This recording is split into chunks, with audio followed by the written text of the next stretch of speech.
Hey guys, been a while. I know my face is a little red. I just got back from vacation where I got just a little bit too much sun, so that is why I look like this. But I figured it's been like, what, 4 months at this point since I made a video on this channel.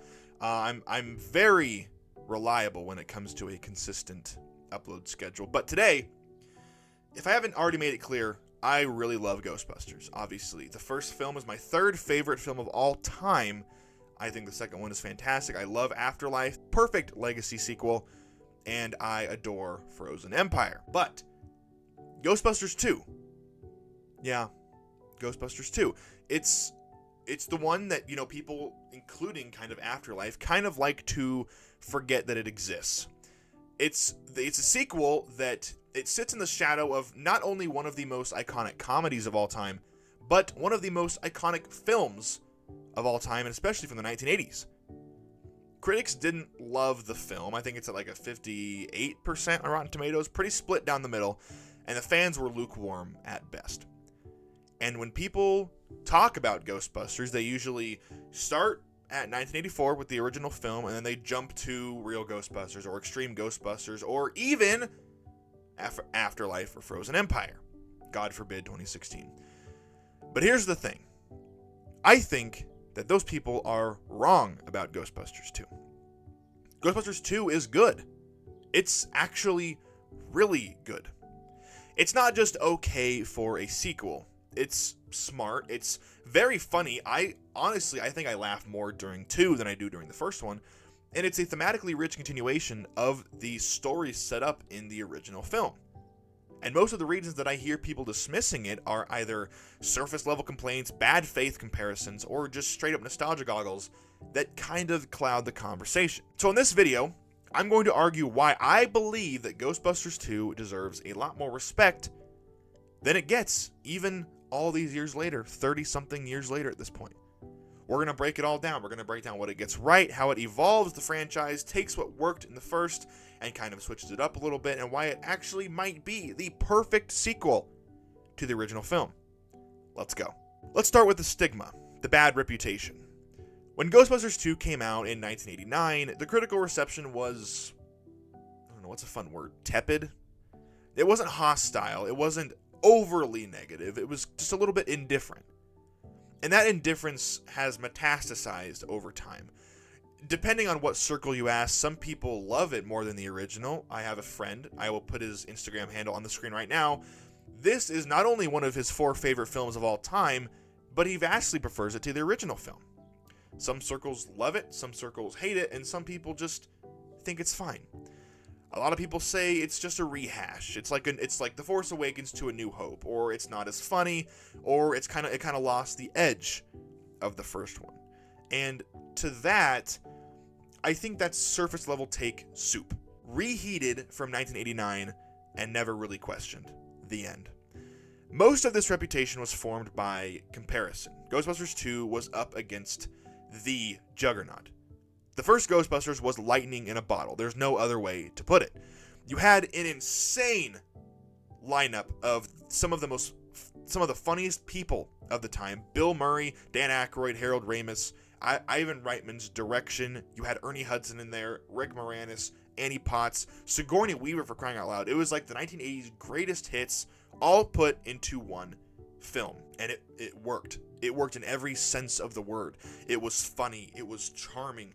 The effects for the time were groundbreaking. I think it was the most expensive film to make of that year, and it more than recouped what it cost to make it. Add some of the most memorable visual effects with Gozer and the Stay Puft Marshmallow Man of the 80s in a theme song that slapped then, and it still slaps now, and boom, you had one of the most iconic films ever released.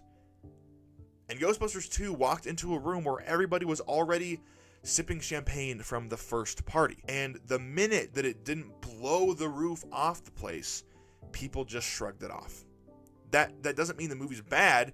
It means that people weren't ready to meet Ghostbusters 2 on its own terms. A lot of people went in wanting the first movie, right? And when it was different, people kind of rejected it. Here's where we get kind of into the meat of this whole argument. Ghostbusters 2 isn't just more ghosts, though it does have more ghosts, substantially more ghosts. It is, to me, the logical next step in the story from 1. Hear me out. The first film ends with the Ghostbusters on top of the world, right? New York loves them. They saved the city. One of the greatest endings to a film ever made. But think about it. In real life, nobody stays on top forever, right? Nobody stays a rock star forever. Fame fades, the bureaucracy eventually returns, and the city forgets. The city moves on. We saw this happen in the Transformers franchise as well. And that's exactly where Ghostbusters 2 picks up. And to me, it made perfect sense. I've said it before and I'll say it again. I think the very first frame of Ghostbusters 2, where it just says 5 years later, I think that is one of the boldest, ballsiest, most iconic openings to a film ever. Just the audacity, like, boom, 5 years later. I absolutely love that, and I think I don't know why it resonates with me so well every time I rewatch the movie, but it does. And I think it is such a cool way to start the film. The guys are broke, they're washed up, right? They're doing the kids' birthday party thing, the court-ordered psychology gigs. It's not great. It's not looking good for them. It's depressing, but one could argue that it's earned.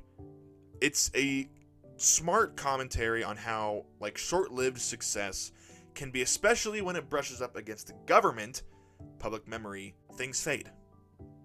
And there's something very grounded about that. And whether that was intentional or not, I don't know, but that's just how it felt to me. It lets the film explore themes that are actually a little bit deeper than the first one. I know people generally consider this film a little bit more lighthearted than the first film, but there are definitely scenes in this one where I'm like, wow, like especially in the subway with the heads. That's a lot more mature than the first film, in my opinion. Ghostbusters 2 is kind of about cynicism, and I absolutely love that, being the very overabundantly positive person that I am. It's about how negativity, cultural negativity, political negativity, emotional negativity, it can poison a city and a population, literally in this case with the river of slime under Manhattan. It's cheesy and it's very on the nose, but it is also very brilliant. The idea that negative energy can rise and it gives life to ghosts, the antithesis to humanity. It's a strong metaphor, and I really like it. It turns paranormal activity into social commentary, and that's something that I didn't see, the first couple times that I watched the film when I was a lot younger. But now that I'm older and I am, enveloped in the world of film, I really like what this film has to say. In the mood of New York in 1989, it wasn't an accident. Crime was up. The city was jaded. Everyone was fighting about everything. That's how the world was at the time. And Ghostbusters 2 takes that reality and it turns it into a haunting, essentially. It doesn't just copy the first movie. It changes it in ways that I really appreciate. It's not just The Force Awakens comparing to The New Hope. I think that there are big changes here, and it does a lot of them better than the first. So let's talk about the boys, right? Our boys are main for Ghostbusters. That's why we go to these movies. One of the weird criticisms that I have heard about Ghostbusters 2 is that the characters don't grow. And I could not disagree in the slightest. And a lot of staunch defenders of this film agree that they do grow, that these characters aren't static and they do change from beginning to end. Peter Venkman, for example, my favorite, is a much more dimensional character in this second film. In the first film, he's very much a charming con man, a salesman, right? He's funny, but he's not super deep in that first film. But in this second one, you see him a little bit more vulnerable. He still has that charisma, that charm, especially with Dana, but his relationship with Dana is no longer kind of a one-sided, let me hit on you with my sarcasm thing. It's a little bit more adult. Dana now has a baby, Oscar, and we kind of see a different side to Peter here. It's complicated. There's a real emotional core in Dana's character and in Peter's character, especially with Oscar involved. Peter is still Peter, but you can tell that he's thinking about what he has missed out on, obviously ruining the relationship with Dana. He goes from this kind of how he was in the first film with his game show in the beginning, and he changes towards the end of the film. And Egon and Ray are still nerds, but Egon does get a few emotional beats, and Egon has a lot of great scenes in this movie, especially when he talks about human emotions affecting the slime. He has moments where he almost shows feelings, almost. And Ray has this kind of tragic optimism to him, always believing in the good, even when the world kind of just poo-poos all over him. And Winston finally gets treated like an actual team member, although I still don't understand how he just disappears during the courtroom scene. One of the most iconic scenes in the film. He's just not there. I hate it, but he is there mainly from beginning to end this time, and he's not just a hired help, which I love. He's got personality, he's involved in the action, and Ernie Hudson gets to show a lot more range here with the subway scene and just the beginning of the courtroom scene, I guess. And they just feel a lot more well-rounded this time, right? Like they are the core for this time around. So no, I don't believe the characters stagnated in this film. They matured, they adapted, which is exactly what you want in a sequel, and that's exactly what we got in this sequel. Now, to me, the comedy in Ghostbusters 2 sometimes is laugh out loud funny. When Egon says that we need to run some gynecological tests on Dana, and Peter says, who wouldn't? Hilarious. So much of that dry humor is still intact from the first film. It is very funny. It leans a little bit more into the absurdity of the situation that we find ourselves in with these people. With Janosz, for example, he's incredible. He's absolutely insane and almost takes you out a little bit of the movie, because you're like, how does someone this eccentric, this extra actually exist in the world? But people like that do exist in the world. His line deliveries are bonkers in the absolute best way. Why am I dripping with goo? It's so funny. I think it's so funny, and I know a lot of people think he's annoying, but a skill issue. And there's also a tonal shift in this second film. It's a bit more family friendly, sure, but again, like I said earlier, there's also scenes where I'm like this is a little bit darker than one. So I guess it kind of just depends on what you're looking for. It could be because of how huge the real Ghostbusters was at the time, and so Sony maybe wanted a more accessible product. I don't know. But here's the thing. That doesn't ruin this movie at all. It doesn't even come close to it. To me, it kind of broadens it. It lets the film exist in this weird liminal space where it's spooky, it's funny, it's heartwarming, and sometimes even uplifting, with the entire theme being, we need to be more positive. And I love that this movie leaned into the world building, from the Titanic and all the different creatures and ghosts. The idea of mood slime is huge. The slime reacting to the music, the Statue of Liberty walking through New York, powered by Jackie Wilson's Higher and Higher. It's such a wild swing, and they commit to it. They absolutely commit to it. They don't act ashamed of it for 1 second. It is 100% campy, but it's earned camp, right? Kind of like Aquaman. You can make that argument as well. The movie takes its silly premise seriously, which is exactly what made the first one work so well all those years ago. And the visual effects, getting kind of back to the ghost, the visuals, they are incredible. Some could argue that they look better than the first film. The Scoleri brothers in particular still look so good to me. I think that the character design there was mind-boggling. The River of Slime, visually distinct, eerie, gross. I love it. Vigo the Carpathian, he's terrifying. The painting, warping and morphing, it's nightmare fuel. And it was nightmare fuel to, 5, 6, 7-year-old Justin. I don't think Ivan Reitman gets enough credit for how seamlessly he blended comedy and horror. Not only in 1, but also here in 2 as well. His direction here is very confident. He doesn't try to reinvent the wheel here, and he doesn't have to. When you have a movie like Ghostbusters, where it blends horror, it blends paranormal, it blends comedy, it blends commentary, if you have something that works, don't try to reinvent the wheel. Don't fix what isn't broken. Take what worked in the first film, change it a little bit, and then run with it, right? And that's exactly what they do here. Ivan Reitman expands the playground perfectly, and there are some genuinely scary moments here. The bathtub scene was traumatizing, the baby carriage rolling into traffic, terrifying. The darker undercurrent running through this movie, and Ivan walks the tonal tightrope very well.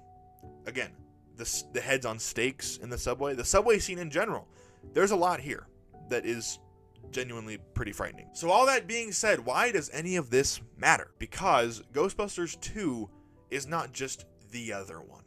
It's kind of a bridge. It shows the consequences of the first film. It gives us more of the characters that we love, while showing how success ages, how it changes.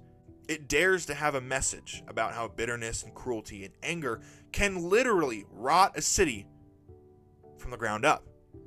And it ends on a note of joy, of unity, of music, of celebration. And to me, that was never corny. That was never cheesy. It was hopeful. And it earned that. It earned that through the characters, through their motivations, through like them rising back up from the very bottom, right? It was absolutely earned. And now that we live in a world where Ghostbusters is a sprawling franchise with sequels and the reboot, the merch, the fan films, some of the greatest fan films you can ever watch, Ghostbusters 2 deserves a lot more credit than it gets. It kept the flame alive. It proved that there was more story to tell, and it's the reason the franchise didn't just die after one film, like a lot of comedies did. There's lore to this franchise, there's backstory, there's rich mythology, and this film dove into that head first. Yeah, it's not perfect, but what sequel is? The Two Towers, but whatever, Dune Part 2. The real question is, does it respect the characters?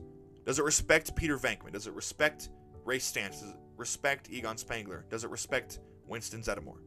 Does it respect Dana Barrett? Does it respect Louis Tully? Does it respect Janine Melnitz? And the answer to all of those questions is yes. Does it expand the universe? Yes. Does it give us something new while staying true to what made the original great? I think you know the answer to that. Ghostbusters 2 checks all of those boxes and then more. And it does it with heart, with humor, and with slime. A lot of slime. So the next time you hear someone casually dunking on Ghostbusters 2, ask them when the last time they actually watched it. When they sat down with an open mind, that's the key word, with an open mind, and they actually watched it. Not skimmed it, not watched some 400-something subscriber video essay guy talking about it. Not remembered it through pop culture osmosis when they actually watched the movie. Because once you really sit with it, at least I hope, and see what it's doing, what it's trying to say, what it's actively doing in the background and the forefront, and you look past the critical consensus, you'll realize that it's not just a decent sequel. It's a great one. And honestly, it's exactly the kind of ghost story that we still need, especially today.